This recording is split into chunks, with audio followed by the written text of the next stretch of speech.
Hello বন্ধুরা, অনেক দিন তোমাদের সাথে কোনো রান্নার ভিডিও শেয়ার করা হয় না।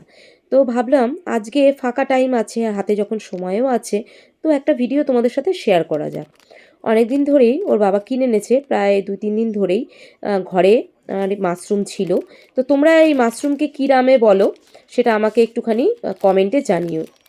এবার এটাকে আমি দেখো কি সুন্দর ফ্রেশ আমি পরিষ্কার করে বার করে নিলাম। আর এটা আমাদের নিয়ে এসছে স্মার্ট পয়েন্ট অর্থাৎ জিও মার্টের থেকে আমরা কিনে নিয়ে এসেছি। এবার প্যাকেটিং করাগুলো একটু মানে অনেকটাই ফ্রেশ হয়, মানে লোকালগুলোর থেকে অনেকটাই ফ্রেশ হয় আর পরিষ্কার থাকে। তো চলো, এই যে আমি দু প্যাকেট নিয়ে এসেছি। এবার এটাকে আমি ভালো করে ধুয়ে নেব। দেখো গায়ে একটু হালকা হালকা কালো ময়লা রয়েছে, সেগুলো আগে ধুয়ে নেব, তারপরে হচ্ছে আমি সেগুলো ফ্রেশ করে কেটে নেব। তো চলো, এই গামলার মধ্যে হালকা একটু উষ্ণ জল নিয়ে নিয়েছিলাম। খুব গরম জলও নিলে হবে না, খুব ঠান্ডা জলও না, একদম মিডিয়াম একটু গুনগুনা পানিতে ভালো করে এটাকে ধুয়ে নিলাম। তো একবার ধুলে তো আর হবে না, একটু গরম জলে দিলে কি ওর গায়ের ময়লাগুলো ভালো উঠে যায়। তো চলো, এটাকে আমি একবারে ফ্রেশ করে সুন্দর করে ধুয়ে তারপরে আবার তোমাদের সামনে আনছি। তো দেখো, এই যে আমি ফ্রেশ করে ধুয়ে নিয়ে চলে এসেছি, আর ঝুড়িতে যাতে জলটাও ঝরে যায় সেই জন্য। তো চলো, এবার এগুলোকে আমি একে একে সুন্দর করে একটু চাকু দিয়ে কেটে নেব। তো চলো দেখো, এত সুন্দর লাগছে। এগুলো আমি আর একটু বড় বড়ই রাখবো, বেশি ছোট করব না, যাতে মানে খেতেও ভালো লাগে। একদম ছোট ছোট করলে আমি প্রথমে যেগুলো রান্না করতাম আগে, সেগুলো একটু ছোট ছোট রাখতাম, কিন্তু ছোটোগুলো ঠিক মানে খুঁজে পাওয়া যায় না মেন হচ্ছে মশলার মধ্যে থেকে। ওই জন্য আমি একটু বড় বড় করে কেটে নিয়েছি। আর দেখো সুন্দর করে কেটে নিয়েছি, দেখতে পাচ্ছ তোমরা, একদম ফ্রেশ পরিষ্কার। তো চলো, এবার এটাকে আমরা একটু মেরিনেট করে নিই। তো এটাকে আমি এই যে একটা বোল নিয়ে নিলাম, এই বোলের মধ্যে আমি এটা ভালো করে ঢেলে নিলাম। নিয়ে এর মধ্যে আমি নিয়ে নেব হচ্ছে হলুদ। একটু হলুদ দিয়ে দিলাম। আর দেখো একটুও কিন্তু জল নেই, জলটা পুরো ড্রাই ঝরিয়ে নিয়েছি। তারপরে দিলাম হচ্ছে একটু লঙ্কার গুঁড়ো, তারপরে দিলাম একটু গরম মশলা, আর একটু সামান্য লবণ দিয়ে এটাকে, আর এর মধ্যে দেব একটু গলানো বাটার দিয়ে এটাকে ভালো করে আমি মাখিয়ে নেব। তো সুন্দর করে দেখো, আমি একদম সুন্দর করে মিশিয়ে, দেখতে পাচ্ছ একদম পুরো মানে মাশরুমটার গায়ে সুন্দরভাবে দেখো সব মেখে গেছে।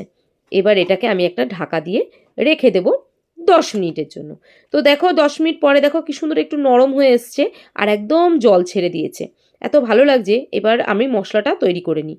তো এখানে আমি নিয়ে নিয়েছি হচ্ছে পেঁয়াজ সুন্দর করে কেটে নিয়েছি, আর এদিকে টমেটো আর লঙ্কাটা সুন্দর করে পেস্ট করে নিয়েছি।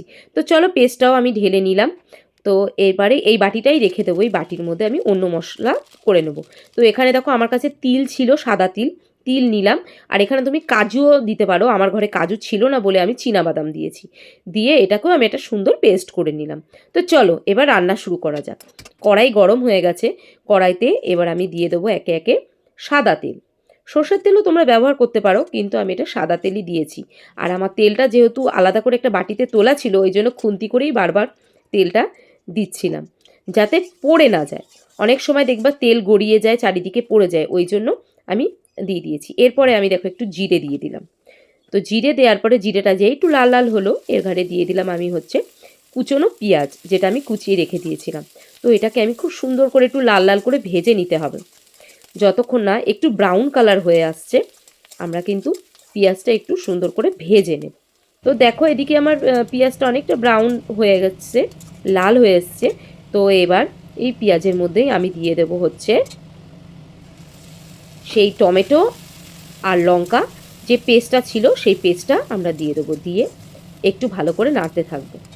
তো নাড়তে নাড়তে যখনই এটা দেখবো যে একটু তেল ছেড়ে এসছে, তখনই এর মধ্যে একটু জিরের গুঁড়ো, একটু হলুদ, একটু লঙ্কার গুঁড়ো, ধনের গুঁড়ো, সব আমরা একটু মিশিয়ে এটাকে ভালো করে মিশিয়ে নেব, কষতে থাকবো।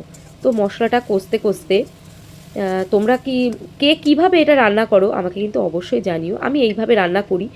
আর তোমরা আমার এই রেসিপিটা রান্না করেও কীরকমভাবে ভালো লেগেছে কি না তোমাদের, সেটা কিন্তু অবশ্যই আমাকে জানিও যে রেসিপিটা কেমন লেগেছে। তো দেখো রান্না করতে করতে এদিকে দেখো মশলায় কিন্তু তেল ছেড়ে দিয়েছে। এরপরে এর মধ্যে দিয়ে দিলাম সেই বাদাম আর তিল বাটাটা, দিয়েও এটা ভালো করে মিশিয়ে নেব। নিয়ে এটার মধ্যে আমি যে মিক্সিটা রয়েছে এই মিক্সিটার মধ্যে দেখবা সবসময় কিন্তু মশলাটা পুরোটা নেওয়া যায় না, তখন একটু জল দিতে হয়। তো ওই জলটা মিক্সিটা ধুয়ে, বাটিটা ধুয়ে আমি জলটাও এর মধ্যে দিয়ে দিলাম, দিয়ে কিছুক্ষণ একটু ঢেকে রাখবো।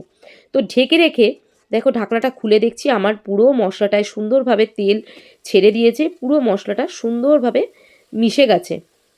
এরপরে আমি এর মধ্যে সেই আমার মেরিনেট করা মাশরুমগুলো দেখো ঢেলে দিলাম, দিয়ে এবার ভালো করে মিশিয়ে আমি নাড়তে থাকলাম।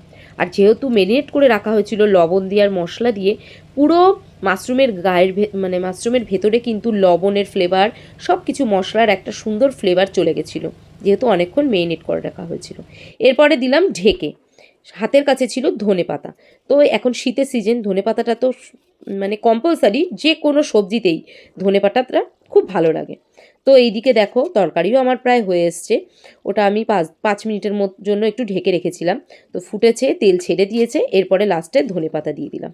তো ধনেপাতাটা দিয়ে দেখো আমার একদম তরকারি পুরো রেডি হচ্ছে। তো দেখো এত সুন্দর তেল ছেড়ে এসছে তরকারিটা। তো চলো এবার বেড়ে নেওয়া যাক। তো এইভাবে মাশরুমের মশালা মাশরুম কে কে বানিয়েছো, বা এইভাবে একটু বানিয়ে ট্রাই করে আমাকে কিন্তু অবশ্যই জানাবে যে কেমন হয়েছে। আর ভিডিওটা কেমন হলো অবশ্যই কিন্তু বলো। টাটা বন্ধুরা।